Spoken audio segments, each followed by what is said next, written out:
I'm here at Starbucks just having a refreshing drink, but I'm actually here looking for sexism, racism, homophobia, transphobia, and maybe even fat shaming.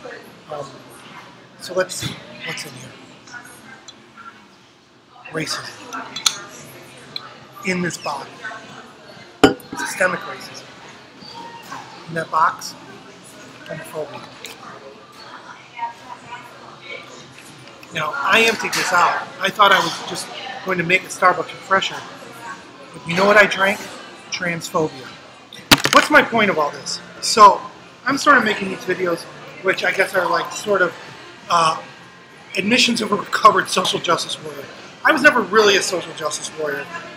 Basically what happened, I went to the University of Wisconsin, Madison, a university I'm actually up in Wisconsin to meet with lawyers about suing, by the way. That's for another video. And also to help the Wisconsin Assembly with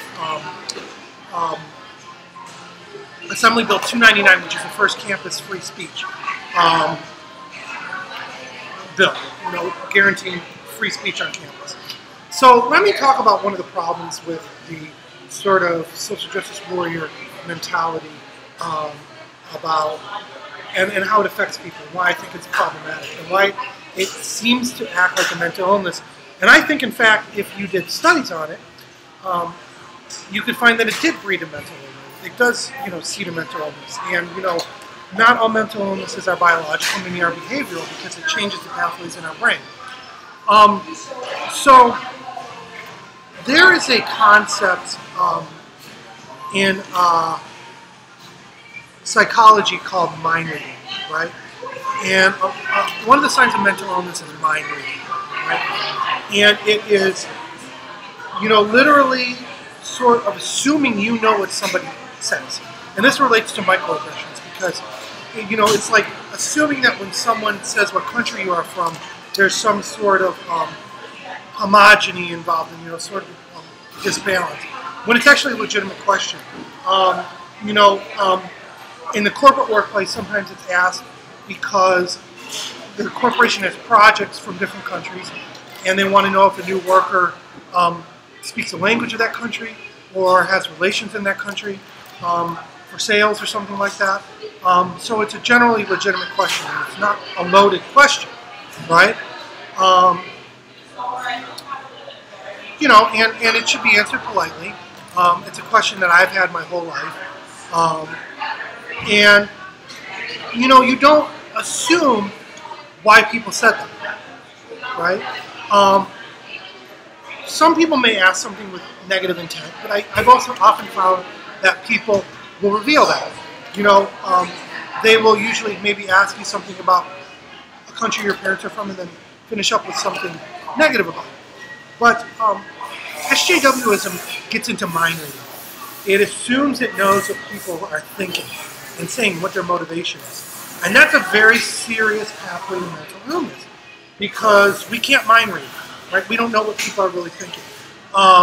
And sometimes people make mistakes, and for example, Katy Perry apologized for cultural appropriation because at some performances she dressed like a geisha, and she talked about it as cultural appropriation. And it's mind reading to assume that Katy Perry, who I'm sure is not a great scholar of Marx, Lenin, and a reader of Adam Smith's Wealth of Nations, did anything, besides fashion, right?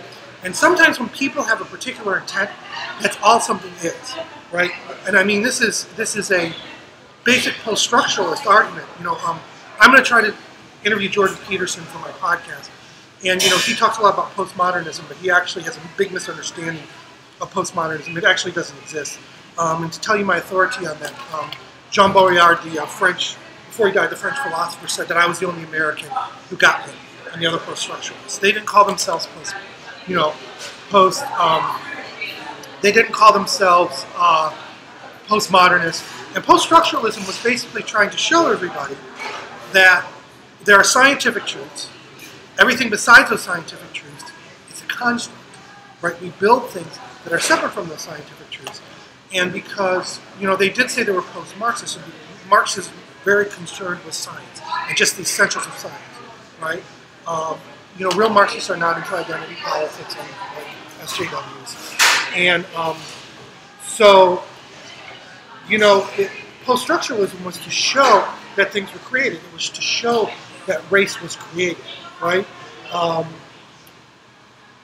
Baudrillard had particular criticism of liberals in their term, and he himself, who was a French leftist, said liberals were more racist than conservatives in the United States. And he had a thing which he called fascination of culture.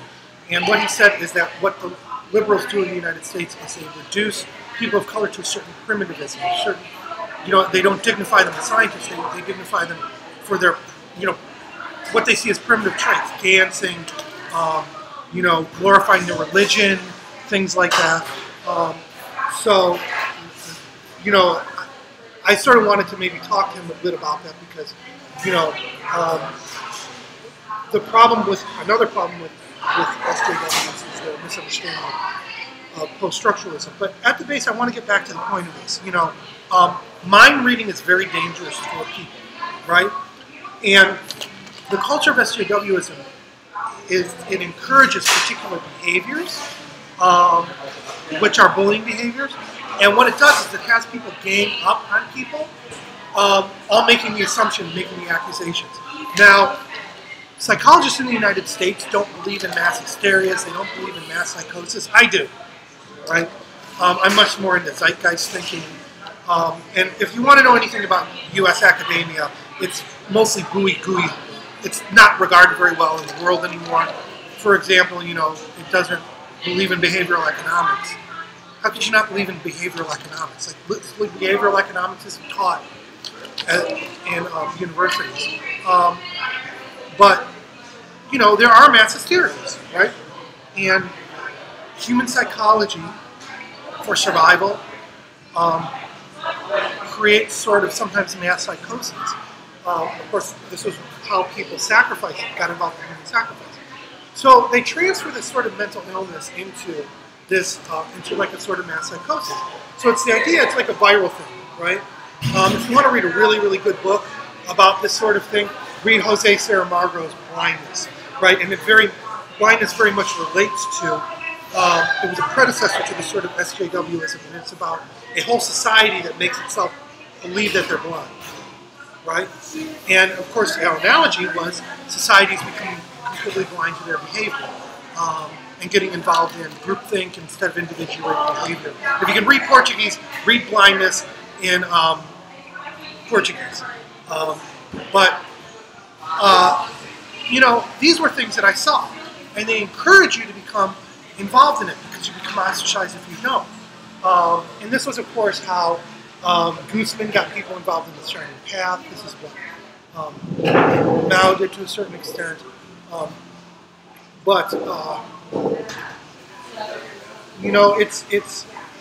It becomes dangerous in the context of society because it creates a situation where people become more disagreeable, they become more angry, and they become to read into things. They're looking for a problem that's not there. Instead of looking for a delicious Starbucks refresher, you're looking for racism, or you're making it racist, you're making it into something that it isn't. That's what the danger is into reading racism into everything. It's particularly dangerous for a person of color because we are different than the majority of society. And if you have enough self-confidence, I know I'm better than most white people. I'm a certified genius. I was, in the honors program at my university, and I will always flash this card. I worked at Booz Allen Hamilton. If you ever read the Washington Post, you know that Booz Allen Hamilton basically has its tentacles into anybody who's a certified genius in Washington, D.C., which is through ASVAB scores and such. So I don't have any lack of confidence. So I don't really have to care about what people think about me, which obviously I don't care what people think about me because I dress like a member of Casey and the Sunshine Band. But that's my input into it. Think about that.